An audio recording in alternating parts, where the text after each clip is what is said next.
प्यारे प्रदेशवासियों, नमस्कार। 54वें पूर्ण राज्योत्सव दिवस की पूर्व संध्या पर मैं आप सभी को हार्दिक शुभकामनाएं देता हूं। 25 जनवरी 1971 को तत्कालीन प्रधानमंत्री श्रीमती इंदिरा गांधी जी ने शिमला के ऐतिहासिक रिज से भारी बर्फबारी के बीच हिमाचल को पूर्ण राज्य का दर्जा प्रदान किया, जिसके बाद यह भारत का 18वां राज्य बना। हिमाचल निर्माता एवं प्रथम मुख्यमंत्री डॉक्टर यशवंत सिंह परमार ने प्रदेश को पूर्ण राज्य का दर्जा दिलवाने में अहम भूमिका निभाई है। राज्य के विकास में उनके योगदान को सदैव याद किया जाएगा।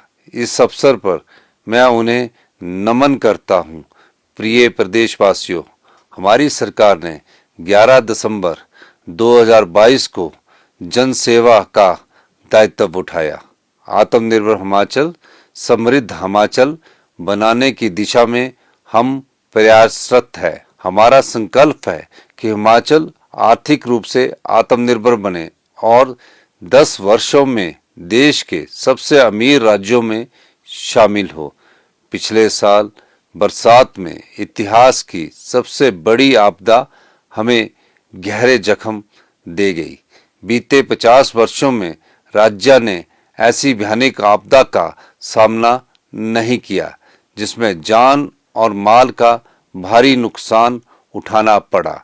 इस कठिन घड़ी में हमारी सरकार ने विभिन्न स्थानों पर फंसे 75,000 से अधिक पर्यटकों और 15,000 गाड़ियों को सुरक्षित निकाला। आपदा के दौरान 2940 घर पूरी तरह से तबाह हो गए, जबकि 12,304 घरों को आंशिक नुकसान पहुंचा। इसके अलावा 422 दुकानें और 7250 गौशालाएं नष्ट हुई। इस अभूतपूर्व आपदा से प्रभावित परिवारों को राहत पहुंचाने के लिए हमने अपने सीमित संसाधनों से 4500 करोड़ रुपए का विशेष राहत पैकेज प्रदान किया। इसमें मुआवजा राशि 25 गुना तक बढ़ाई गई।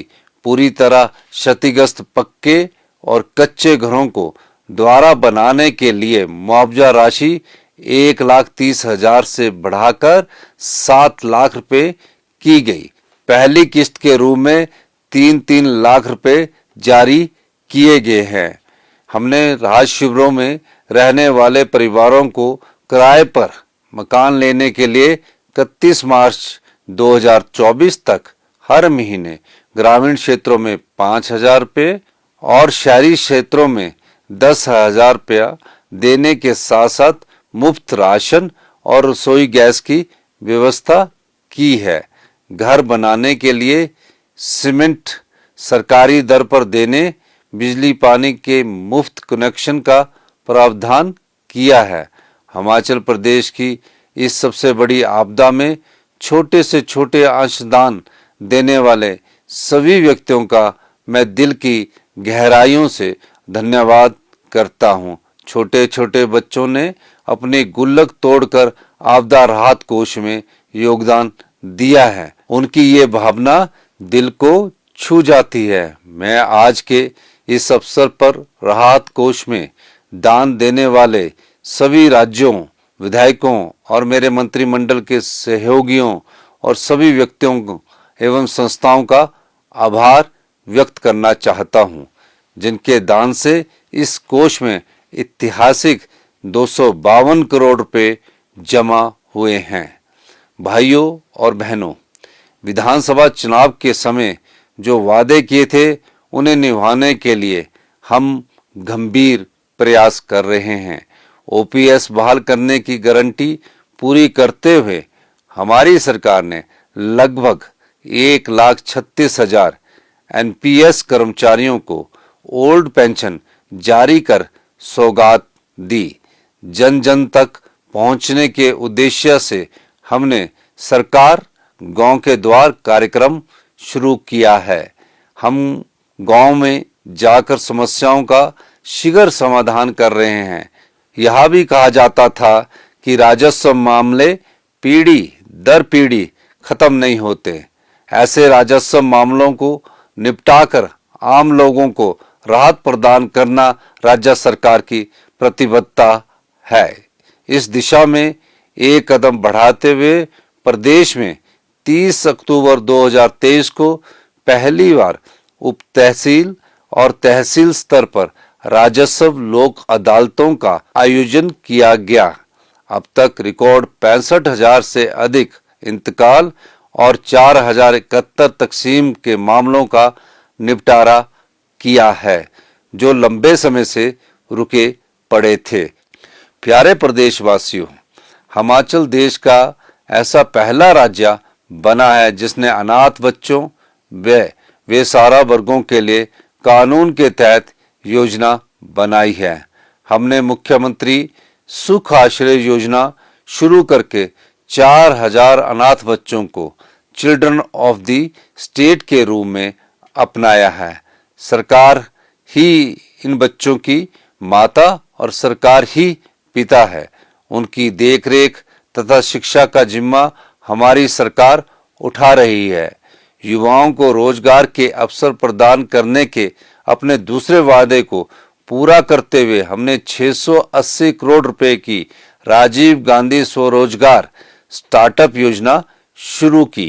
पहले चरण में ई टैक्सी की खरीद पर 50% सब्सिडी का प्रावधान किया है। यह टैक्सी सरकारी विभागों में लगाई जाएगी।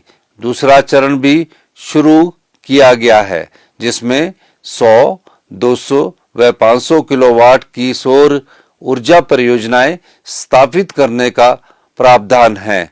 इसमें लाभार्थी को 10% सिक्योरिटी 25 साल के लिए जमा करवाने पर 70% बैंक ऋण तथा 30% इक्विटी सरकार द्वारा दी जाएगी। सरकार ने इन परियोजनाओं से पैदा होने वाली बिजली आगामी 25 वर्षों तक खरीदने का निर्णय भी लिया है।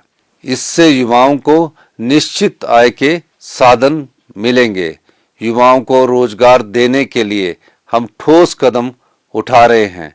विभिन्न सरकारी विभागों में 21,000 से अधिक पदों पर भर्ती की जा रही है।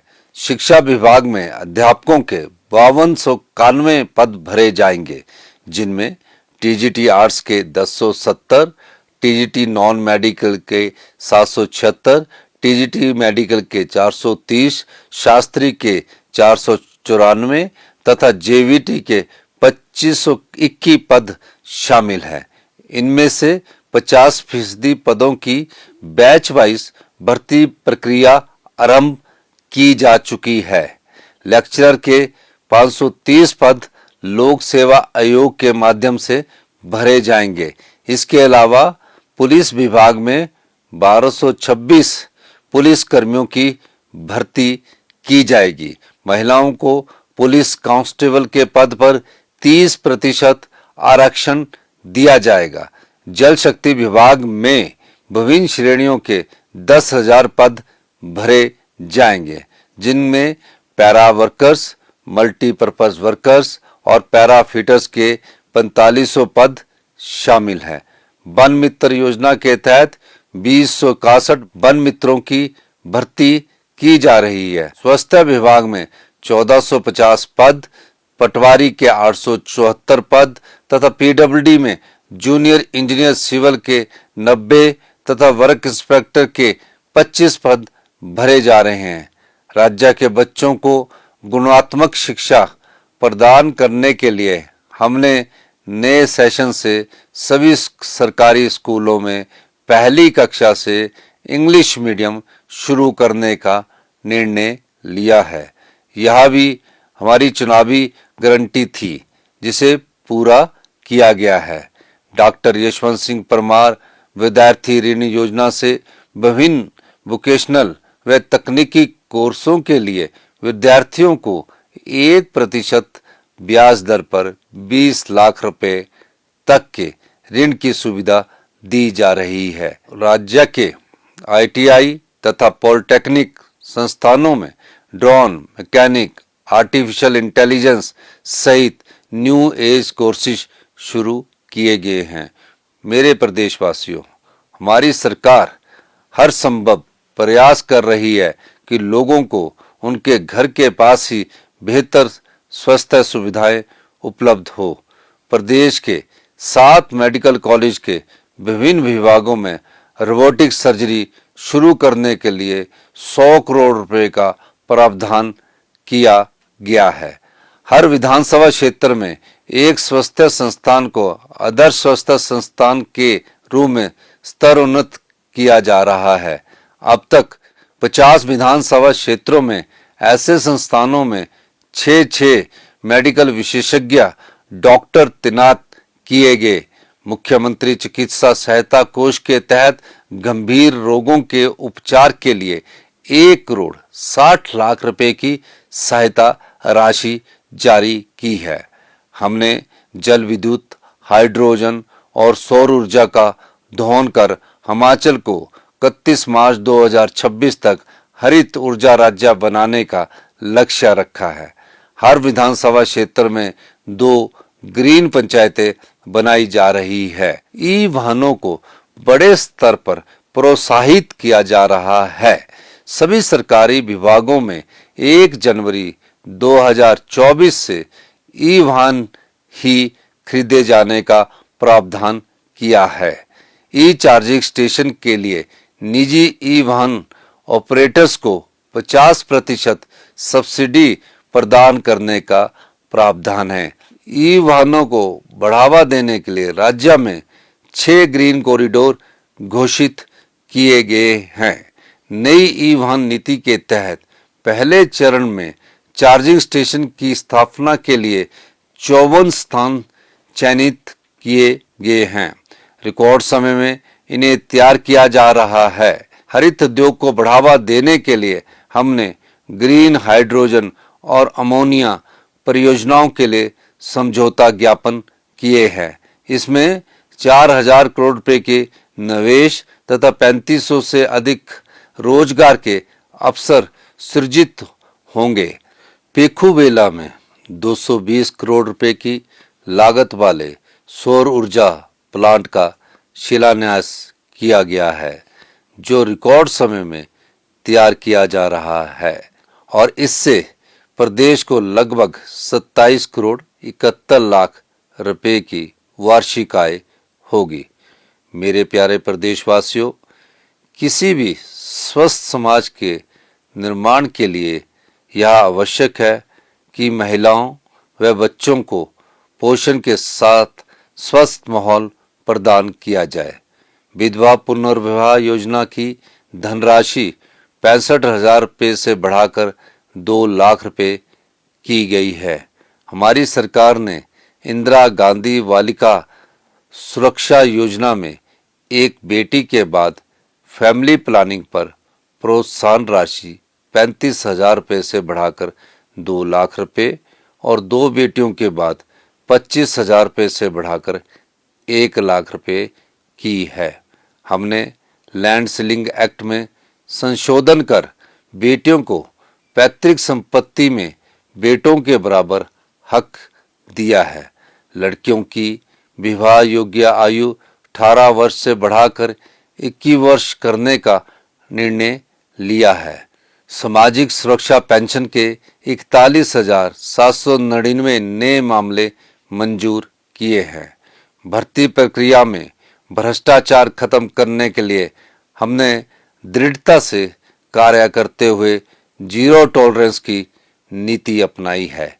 कर्मचारी चयन आयोग हमीरपुर में पेपर लीक का मामला सामने आते ही आयोग को भंग किया और दोषी कर्मचारियों के खिलाफ कानूनी कार्रवाई तेज की। चयन प्रक्रिया के लिए राज्य चयन आयोग की स्थापना की गई है। भाइयों और बहनों, हमारी सरकार राजस्व बढ़ाने के लिए लगातार प्रयास कर रही है। हमने सरकारी भूमि की लीज अवधि 99 वर्ष से घटाकर 40 वर्ष की है। प्रदेश में नई आबकारी नीति बनाई गई, जिससे पिछले वर्ष की तुलना में 846 करोड़ रुपए अधिक राजस्व प्राप्त हुआ है। शराब की खुदरा दुकानों का आवंटन नीलामी से किया गया, जिससे राज्य को 40% अधिक राजस्व प्राप्त हुआ है। लोक निर्माण विभाग के कार्यों में गति लाने के उद्देश्य से फील्ड में तैनात इंजीनियरों की वित्तीय शक्तियां बढ़ाई गई है। टेंडर की समय अवधि 51 दिन से घटाकर 20 दिन की है, ताकि काम जल्द शुरू किया जा सके।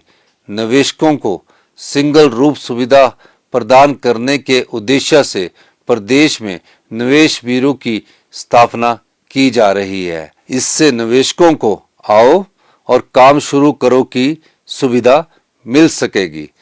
ईज ऑफ डूइंग बिजनेस को बढ़ावा देने के उद्देश्य से ई स्टैंपिंग को स्वीकृति दी गई है। नई पहल करते हुए हमने शिमला में राज्य स्तरीय कार्यक्रम में निवेशकों के साथ संवाद किया, जिसमें 8,468 करोड़ रुपए की 29 परियोजनाओं की समीक्षा की गई।